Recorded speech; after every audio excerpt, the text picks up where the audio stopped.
नमस्कार दोस्तों, आज की हमारी कहानी का नाम है उम्मीद। ये कहानी रक्षाबंधन से जुड़ी हुई है और इस कहानी की लेखिका है सीमा व्यास जी।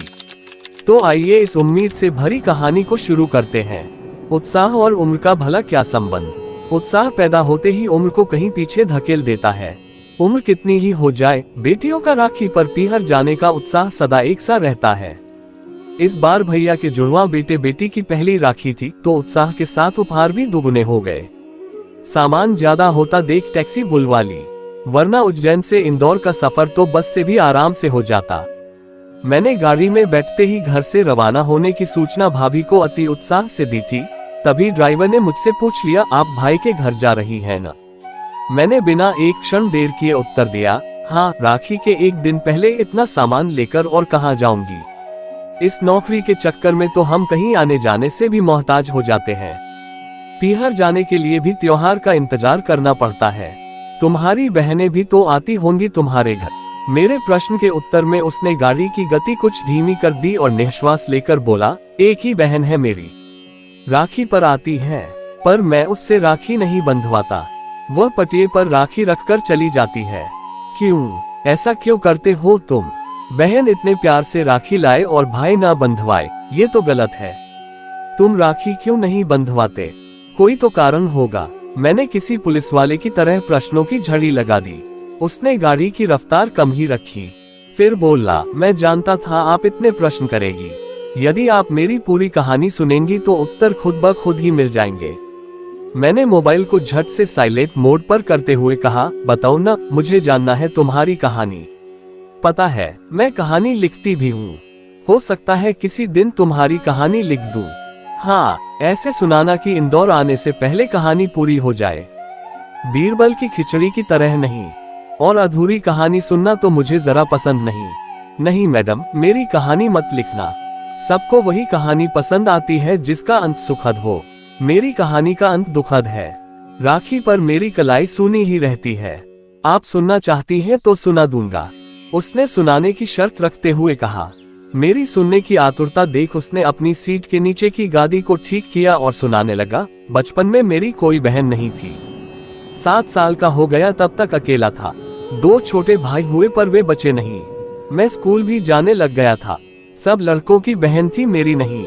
मुझे बहुत चाह थी बहन की, खासकर राखी पर मुझे बहन की कमी बहुत अखरती। दोस्त कलाइयों पर रंग बिरंगी राखी बांध कर आते। कोई रेशम मोती की बंधवाता तो कोई चमकीली। अपने सजे धजे हाथ दिखाकर मुझे चिढ़ाते, तेरी तो बहन ही नहीं है, तुझे कौन राखी बांधेगा। मैं सूनी कलाई को पकड़े चुपचाप खड़ा रहता। एक बार तो मैं राखी के दिन गुस्से में आकर घर से दूर जंगल की तरफ चला गया। अपनी दाहिनी कलाई पर पत्थर से गोद गोद कर राखी बना ली। गोल चमड़ी छिलने तक दर्द सहता गया। दर्द सहन नहीं हुआ तो रोते हुए घर आया। मेरी राखी की तड़प और कलाई से निकलता खून देख माँ भी रो दी। ओह, फिर तो बहुत डांटा होगा माँ ने। मैं सामने के कांच में उसके चेहरे के अबोध बच्चे की तरह उठते भावों को देख बोली, नहीं, डांटा नहीं। कुछ देर मेरे साथ रोई, फिर हल्दी लगाकर पट्टी बांध दी। उस दिन तो कलाई पर बंदी पट्टी भी मुझे राखी की तरह नजर आ रही थी। शाम को माँ मुझे मंदिर ले गई। बोली, गजानन गणपति से अपने लिए बहन मांग ले। उन्होंने सुन ली तो अगले साल तेरी कलाई में भी बहन राखी बांधेगी। मैंने रोते हुए गणपति जी से मन की बात कह दी। अब उसके चेहरे पर बच्चों का सा उत्साह आ गया था। तो क्या तुम्हारी मुराद पूरी हुई? मैंने बिना देर किए पूछा। वह चेहरे पर हल्की सी मुस्कुराहट लाकर बोला, हाँ मैडम, राखी आने से पहले ही मेरे घर बहन आ गई। मैं इतना खुश हुआ कि उसके आने के बाद रोज कैलेंडर देखकर राखी आने के दिन गिनता। और जब राखी आई तो मैं खुद पूरी 20 राखियां खरीद कर लाया। पिताजी ने डांटा भी पर मैं नहीं माना। दोनों हाथों में 10-10 राखियां बंधवाए। सब दोस्तों को बताने गया। उस दिन मैं खुद को राजा से कम नहीं समझ रहा था। कई दिनों तक राखी निकाली ही नहीं। स्कूल में सर ने डांटा, तब कहीं जाकर निकाली। फिर तो हर साल बहुत खुशी से राखी बंधवाता। उसे उपहार भी लाकर देता। बड़ी हुई तो उसकी शादी हो गई। मेरी भी शादी हो गई। शादी के बाद तो बहन और उत्साह से आने लगी होगी। भाभी के लिए भी चूड़ा राखी लाती होगी। मैंने कहानी में रस लेते हुए पूछा। चूड़ा राखी तो नहीं, वह हम दोनों के लिए एक सी राखी लाती। पटिये पर बैठाकर पहले मुझे बांधती, फिर मेरी पत्नी को। दोनों एक सी राखी बंधवाकर बहुत खुश होते, पर ज्यादा साल ये सिलसिला नहीं चल पाया। कुछ साल पहले मेरी पत्नी को टीबी हो गई। मैं बहुत घबरा गया, तुरंत इलाज शुरू किया। मैं दिन रात गाड़ी चलाता, उसकी दवा और खिलाई पिलाई में कमी नहीं आने दी। पर मेरी बहन की सास ने जाने क्या सिखा दिया। वह देखने आई तो मेरी पत्नी से बात तक नहीं की, मुझसे मिलकर चली गई। शायद उसे डर था, टीबी छूत की बीमारी होती है, कहीं उसे न लग जाए। उसकी आवाज कुछ गंभीर हो गई। अरे बात भी नहीं की भाभी से? मैंने पूछा। लंबी सांस लेकर वह बोला, नहीं। उस साल राखी आई तो बहन ने सिर्फ मुझे राखी बांधी। मेरी पत्नी राखी बंधवाने बैठती उससे पहले ही बहन ने पटिया उठा दिया। मुझे गुस्सा आ गया। मैंने अपनी कलाई पर बंधी राखी उतारकर फेंक दी। बहन देखती रही, वह ठहरी भी नहीं, राखी के दिन ही लौट गई। मैं कुछ समझ नहीं पाया पर पत्नी समझ गई। रात को वह अपनी बीमारी को इस व्यवहार की जड़ बताते हुए खूब रोई। देर तक अपनी किस्मत को कोसती रही। उस दिन के बाद से मेरी पत्नी की हालत गिरती गई। उसे कोई दवा असर ही नहीं करती थी। ओह, दिल पर ले लिया होगा उसने इस बात को। मैंने चुभती यादों को मरहम लगाते हुए कहा। वह चमकती आंखों से आगे की कहानी बताने लगा। पर मैडम, उसने नया काम शुरू कर दिया। वह रोज टीबी के अस्पताल में जाती, जिन मरीजों से कोई मिलने नहीं आता उनकी सेवा करती। मैं तो ड्राइवरी के धंधे में घर पर कम ही ठहरता हूँ, आज यहाँ तो कल वहाँ। उसे मैंने पूरी छूट दे दी। दिन रात मरीजों की सेवा में उसे बहुत आनंद आता। अपने इलाज की चिंता किए बिना वह सबकी मदद करती। अस्पताल वाले भी उसका बहुत गुणगान करते। एक बार तो अखबार में आया था उसके काम के बारे में, फोटो भी छपी थी। सब मुझे बधाई दे रहे थे, उसके कारण मेरा नाम हुआ। तब तुम्हारी बहन आई, उसे पता चला कि नहीं अखबार की खबर का। मेरे इस सवाल पर वह कुछ मुस्कुराया, बोला, बहन के पति उसे लेकर आए थे अस्पताल में। मेरी बहन पत्नी से गले मिली। सबके सामने उसने अपने किए पर माफी मांगी।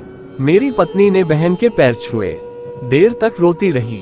चलो, देर से सही तुम्हारी बहन को समझ तो आए। बहुत बड़ी बात है गलती मानकर माफी मांग लेना।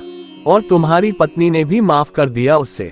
हाँ मैडम, पर बहन को गलती का एहसास हुआ तब तक देर हो गई थी। उसके 2 हफ्ते बाद ही मेरी पत्नी हार गई, अपने आप से, अपनी बीमारी से। अस्पताल में ही मरीजों की सेवा करते हुए उसने अंतिम सांस ली। ओह, बड़ी हिम्मत वाली थी तुम्हारी पत्नी। कितने साल हुए उससे गुजरे? मैंने उसकी उमड़ती भावनाओं को थोड़ी राहत देने के लिए पूछा। कल तीसरी राखी है उसके बिना। उसने गाड़ी की गति थोड़ी बढ़ा दी। इंदौर आने में ज्यादा समय नहीं था। मैंने पूछा, तो अब तुम्हारी बहन नहीं आती राखी बांधने? आती है, पर मैं उससे राखी नहीं बंधवाता। उसने ठंडी सांस ली। एक सी 2 राखियां लाकर पत्नी की फोटो के सामने रख देती है। नारियल, मिठाई भी वही रख देती है। उसे बहुत बुरा लगता है मेरी सूनी कलाई देखकर, पर अब कुछ नहीं हो सकता। वह निर्विकार भाव से बोला। गाड़ी की गति बिल्कुल धीमी हो गई थी। वह चुप हो गया। अपनी ओर से कहानी खत्म कर दी उसने। पर मेरे लिए कहानी का अंत अभी कहाँ हुआ था। जब तक पात्र जिंदा है कहानी खत्म कहाँ होती है। मैंने कहा, देखो तुम्हारी बहन ने गलती स्वीकार कर ली ना, तो माफ कर दो। अब उस गलती को लेकर क्या जिंदगी भर बैठे रहोगे? याद करो, क्या इस बहन के लिए तुमने दर्द सहते हुए कलाई को पत्थर से लहूलुहान किया था? तुम्हारी पत्नी की जितनी उम्र थी उतने दिन वह साथ रही। अब उसकी यादें हैं तुम्हारे साथ। तुम्हारी पत्नी बड़ी बन गई, नंद को माफ कर दिया, तुम्हें भी अपनी बहन को माफ कर देना चाहिए। राखी की जगह पटिये पर नहीं कलाई पर होती है। मैं तो कहूंगी, कल वह आए तो तुम पटिया बिछाना और उससे राखी बंधवाना। देखना, फिर वही दिन लौट आएंगे बचपन वाले। मैंने अपना सुझाव दे दिया, आगे तुम्हारी मर्जी। मैंने कांच में देखा, उसकी आंखों में पानी था और ओठों पर मुस्कान। उसकी मर्जी उसके चेहरे झलक रही थी। मेरे भाई का घर सामने था। मैंने टैक्सी के किराए के साथ कुछ रुपए बहन के उपहार लाने के लिए भी दिए। वह नम आंखों से दोनों हाथ जोड़कर चला गया। मैं भाई भाभी और बच्चों के साथ मसरूफ हो गई।